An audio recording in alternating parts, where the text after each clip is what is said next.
Hi guys, I wanted to share a different type of stitch that you can do. This is called a half stitch, and we're going to use the Blue Nifty Knitter Loom to show you it on, and I'm hoping using this bright orange will definitely show up better for the video. All I've done so far is just placed it on one of the pegs. I haven't done any rows or anything. Now what I'm going to do first is just do a simple row like we normally would, and I'm not going to go all the way around the loom. I'm just going to pick a few. We're going to make this like a swatch so you can see the stitch. So I'm just going to wrap a few to show you it. So I got that many wrapped, and then I'm going to go back through and just do my normal knit over before I start show you how to do the half stitch. So we got it wrapped, and we're just going to knit it over to lock it in place, and then we'll go into the half stitch. Now most of the time, probably with a half stitch, you're going to be able to use it on either loom. It's going to be a little different when you're doing it as a flat panel versus if I was doing a baby hat with it. Because with the baby hat, I'd be always going around. Now for the half stitch, you're going to end up wanting there to be 4 loops on the pegs. As you can see right now, we only have 1, so we're going to go back through and wrap it again. And that gives us 2. Now keep in mind the first one won't have one on it. You're going to be going back and forth. So you will actually be doing the half stitch on some of the pegs before you do it on some of the other pegs, because it's when you get 4 loops on there that you're going to do it. So kind of push these down a little bit to give yourself space. Now go back and wrap again the other way. Okay, and as you can see now, some of them have 3, but the first one over here, the first one, let's see, this one, and this one have 2. So we're not going to worry about doing those. Now we're going to wrap one more time, and it's going to put these middle pegs as having 4 loops. Again, if you were doing a hat and decide to do the half stitch, you would be going all the way around the loom, so all pegs would have the 4 loops on them before you do the stitch. So push these down again to give yourself more room, and then wrap it one more time. Okay, now as you can see, the middle ones here, here, here, here, all have 4, and this one looks like it has 4 too, because it got a little mixed up.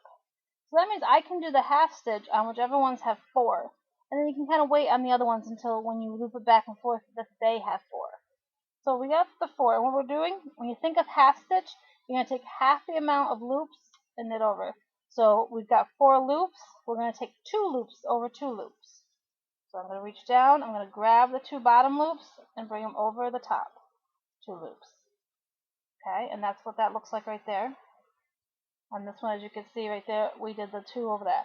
So again, you're going to go to the ones that have 4 loops. You're going to grab the bottom 2 and take them over the top 2. You might need to push it down when you're done. So the bottom 2 over the top 2. Bottom over the top 2.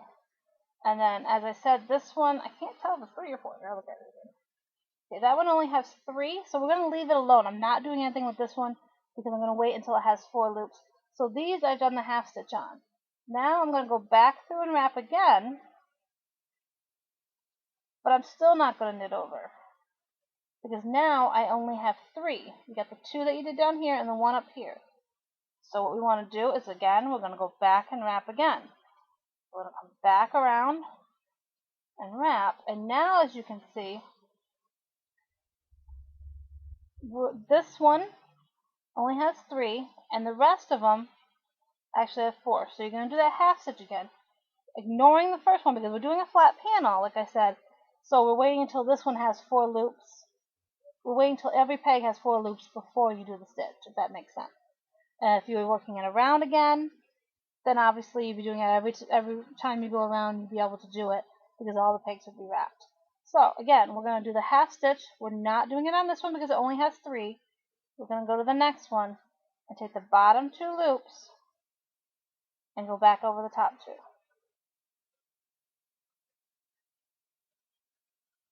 Okay, so the bottom 2 loops over the top 2. Bottom 2, top 2, bottom 2, top 2. And like I said, this one now has 4, so we're going to do the bottom 2 over the top 2 on that one as well, and push them down. Now we're going to work our way back this way again, and we're going to make sure they all have 4 again. So we go this way, which gives each of the pegs 3, and it's going to give that first one, it's now going to have 4. So what we can do, push these down and work our way back through. Okay, and now we're going to be able to knit this one over because it's got 4. We're going to be able to do this one, this one, this one, this one, but not this one yet, as you can see, because we're doing it as a flat panel. And we're waiting until they all have it where they can do that. So again, I'm just taking the bottom 2 over the top 2.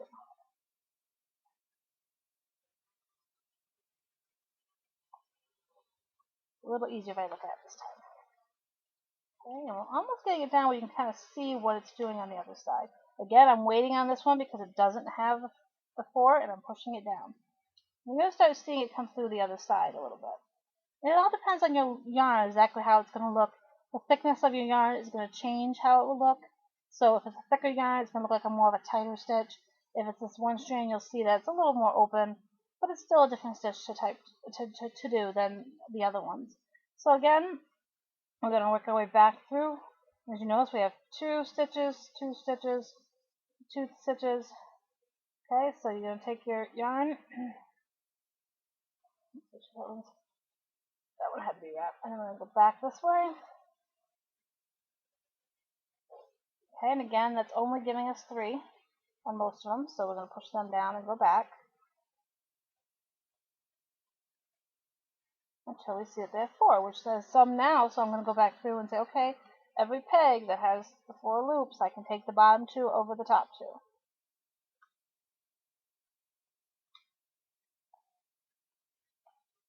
And again, this last peg has it now, so I can take the bottom 2 over the top 2. Almost got it work. So I'm just going to work back and forth for just a couple seconds, doing the same pattern of if there's 4, I can knit over. If there's not, I leave it alone until there is.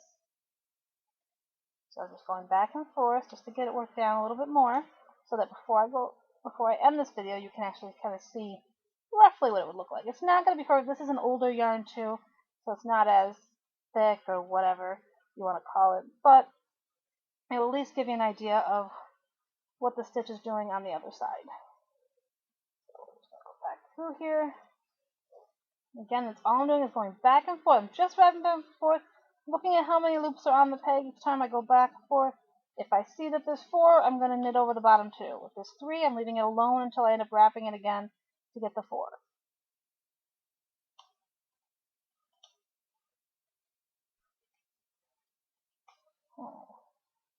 Almost getting it down where you can see it. Oh, that's my string. Okay. And it's pretty simple. You're just working your way back and forth. And it just gives you a different choice of a stitch than what you normally do. I mean, there's plenty of choices out there. There's plenty of other stitches that I'm learning, and obviously will teach you as I know them and practice them. This was a pretty easy stitch to do. And now, you can see, we worked it down enough. You can kind of see what it's doing on the inside. It's just a little bit different of a stitch. I mean, it's nothing too fancy. It's just, it kind of helps with if you have a thinner yarn. So I mean, yeah, there is some gapping, but in a way there, if I can back it up, I mean, there's a light shining through. It's not too bad. It gives you a choice. And so when you're working on a project, try different stitches out, because you may find that you prefer the half stitch for part of your project, and then you can switch over to a tighter stitch or a chunky stitch, you know, all those different ones that we know how to do now. But this is just another stitch to do, and it's called the half stitch. So I hope you enjoyed this video, and I can't wait to see some of your projects.